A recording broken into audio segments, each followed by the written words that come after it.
देणारी आई सगळं पचवते. माझ्या लेकरांबद्दल मी बोलली की माझी लेकरं मला अशी ताणून म्हणून बोलली तर माझ्या लेकरांची इब्रत कमी होईल म्हणून त्या नवऱ्याला अपमान झाला असेल तर माहेरी तक्रार करणारी बाई लेकरांचा अपमान पोटात पचवते आणि एकही काम लेकराने चांगलं केलं त्याचं 10 वेळा कौतुक समाजात करते की माझं पोटचं लेकरू किती चांगलं आहे. म्हणून आईला नमस्कार करा की स्वामी तिन्ही जगाचा, आई विना भिकारी, आई म्हणू कुणाला, आई घरी म्हणा. आई कोण आहे? हातातला लोटा खाली पडू दिला नाही. नारदांनी लोटा उचलला, गटागटा प्याले आणि आईला उठवतात. आई उठना ग. प्रेत होत आईचं. शेजारच्या बाया आल्याने सांगतात नाही उठणार तुझी आई. प्रेमा स्वरूप आई, वात्सल्य सिंधू आई, बोलाव तुझ आता मी कोण त्या उपायी.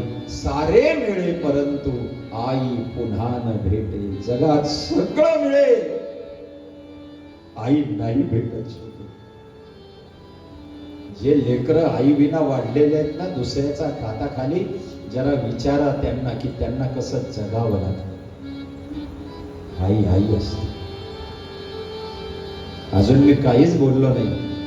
माझी आई विषयाची कथा ऐकायची असेल तर धुळ्याला नेहरू नगरला जरूर ऐका. दिवाळी नंतर आहे 7 दिवस मी फक्त आई सांगणार.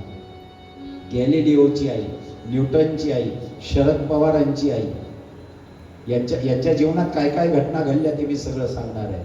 आई राहिली नसती तर या लेकरांना पुढे जाता आलं नसतं. शरद पवारांनी शाळा सोडून दिली होती. 4थी मध्ये दप्तर फेकून दिलं होतं.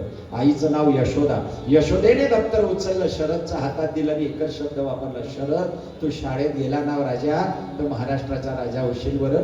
ज्या दिवशी शरद पवार पहिल्यांदा मुख्यमंत्री झाले तेव्हा शपथ घेताना आपल्या आईची आठवण केली. तिचं नाव यशोदा आहे. चरित्र सांगेन मी धुळ्याला आई दिवशी. शरद पवारांनी आईची आठवण केली होती प्रतिज्ञा घेताना की माझ्या आईचे शब्द वाया गेले नाही, तो महाराष्ट्राचा राजा होशील. बरं झालं आईने भारताचा राजा बोलली नाही. महाराष्ट्राचा राजा होशील हे यशोदेचे शब्द शरद पवारांना आठवले. यशवंतराव चव्हाण महाराष्ट्राबद्दल थोडी झगडायची वेळ आली होती. संयुक्त युक्त महाराष्ट्राचा सगळा गडबड चालली होती.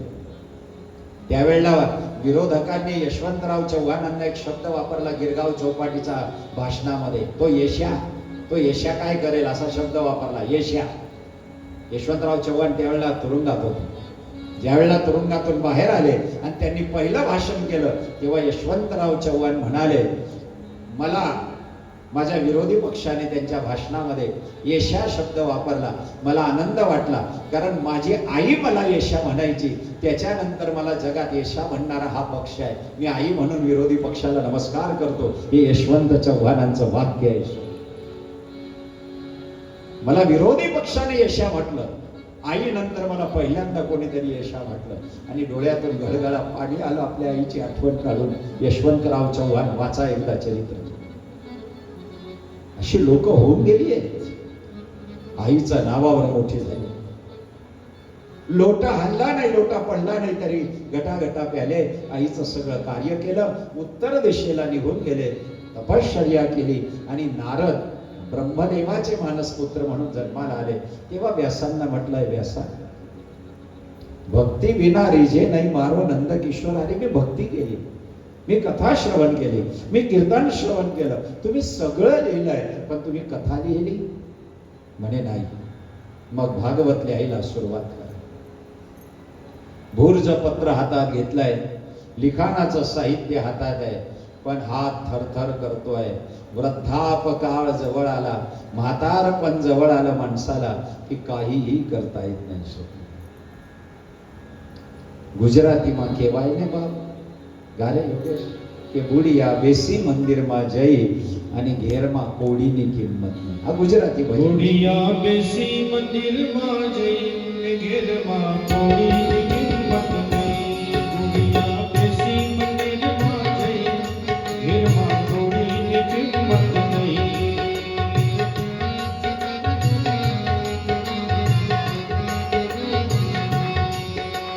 રાતે चवाय नहीं आंखें दिखाई नहीं, आंखें चवाय नहीं आंखें दिखाई नहीं, कंबर वाकड़ी थई, इनी कंबर वाकड़ी थई, गुड़िया बेसी मंदिर बाटे, गिरवा गुड़ी की किस्मत नहीं, गुड़िया बेसी मंदिर बाटे, गिरवा गुड़ी की किस्मत नहीं. परमार्थ आणि प्रपंच या दोघांमध्ये एक फार मोठा फरक आहे. परमार्थात जसं वय वाढत जातं तशी किंमत वाढत जाते आणि प्रपंचात जसं वय वाढत जातं तशी घरात किंमत कमी होत जाते. प्रपंचात परिपक्व झालेला माणूस आणि परमार्थात परिपक्व यांचे आणखीन एक भेद सांगतो. परमार्थात मोठा झाला की तो काहीतरी बोलायला शिकतो आणि प्रपंचात जसं वय वाढत जातं तसं तो मौन राहायला शिकतो.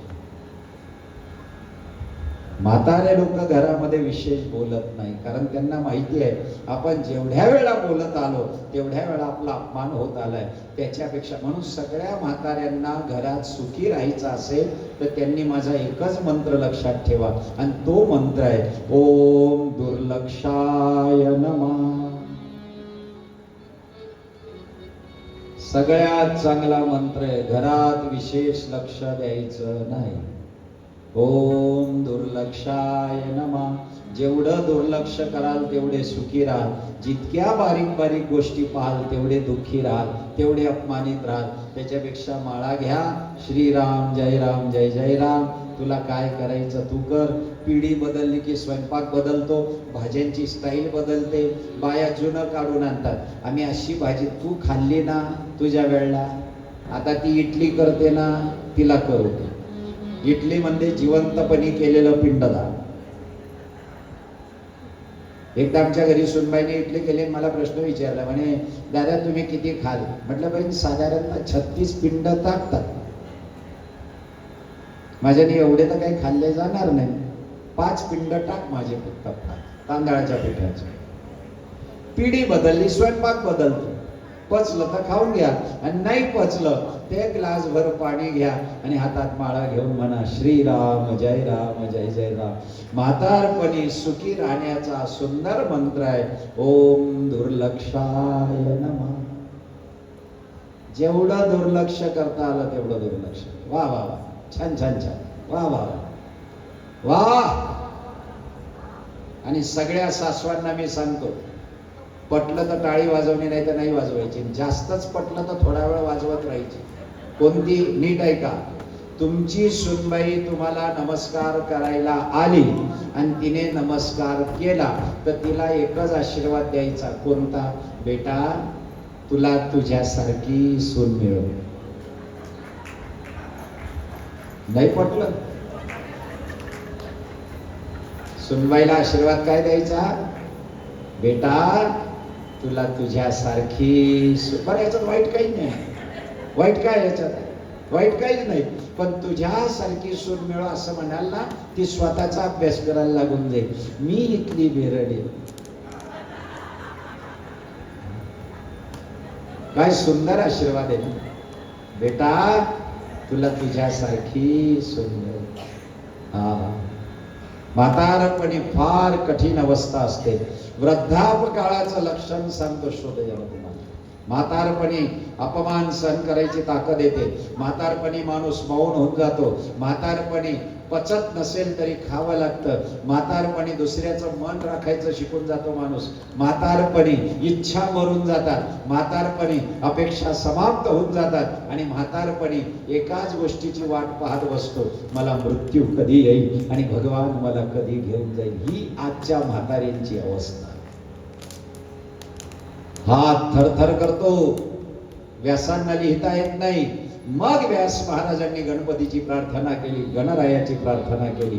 काय म्हणाले गणरायाला? गणराया लवकरात लवकर या, माझ्याने लिहिलं जात नाही, मला लिहायला मदत करा. मी बोलत जाईन आणि तुम्ही लिहित जावं. म्हणून गणपतीची प्रार्थना केली. शुभयन काय केली प्रार्थना? शिव भोळा के लाडले गणेश जी, आओ अंगना पधारो.